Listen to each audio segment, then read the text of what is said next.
শুধু রোগমাত্র নয়, ন্যায্য দাবি আদায়ে বিক্ষোভ আন্দোলনও বুঝি সংক্রামক। ভারত পাকিস্তানের রাজপথ অন্তত সে কথাই বলে। ছাত্র জনতার তীব্র প্রতিবাদে উত্তাল দুই দেশ। কোণঠাসা শাসক গোষ্ঠীর চোখে বারবারই ভেসে বেড়াচ্ছে বাংলাদেশ ও আওয়ামী লীগ সরকারের সাম্প্রতিক পরিণতি। আন্দোলনরত প্রতিবাদী ছাত্র জনতাও যেন উদ্বুদ্ধ বাংলাদেশের ঘটনা প্রবাহে।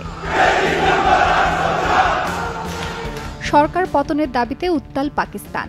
সাবেক প্রধানমন্ত্রী ইমরান খানের মুক্তি চেয়ে রাজপথে সোচ্চার শিক্ষার্থীরা।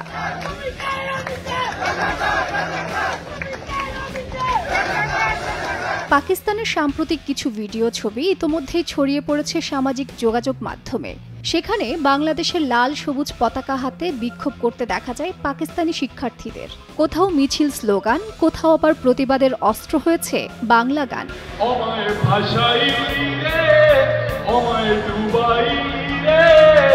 দেশের সংবিধান পুনরুদ্ধার ও ছাত্র সংঘগুলোকে উজ্জীবিত করার লক্ষ্যে প্রধান বিরোধী দল পাকিস্তান তেহরিক-ই-ইনসাফের ছাত্র শাখা এই আন্দোলনের ডাক দিয়েছে। পাকিস্তানের সাবেক প্রধানমন্ত্রী ইমরান খানকে আগামী ৩০ আগস্টের মধ্যে মুক্তি দিতে বর্তমান সরকারকে আলটিমেটাম দিয়েছে পাকিস্তান স্টুডেন্ট ফেডারেশন।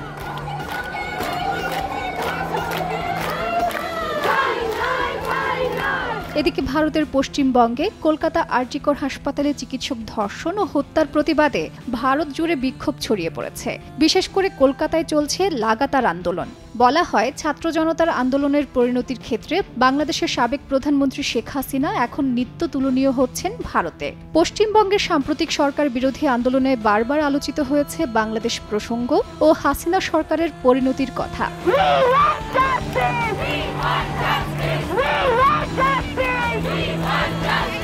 গেল ৫ আগস্ট বৈষম্য বিরোধী ছাত্র আন্দোলনের মুখে দেশ ত্যাগে বাধ্য হন বাংলাদেশের সাবেক প্রধানমন্ত্রী শেখ হাসিনা। তার পদত্যাগের মধ্য দিয়ে শেখ হাসিনা সরকারের টানা ১৫.৫ বছরের শাসনের অবসান ঘটে।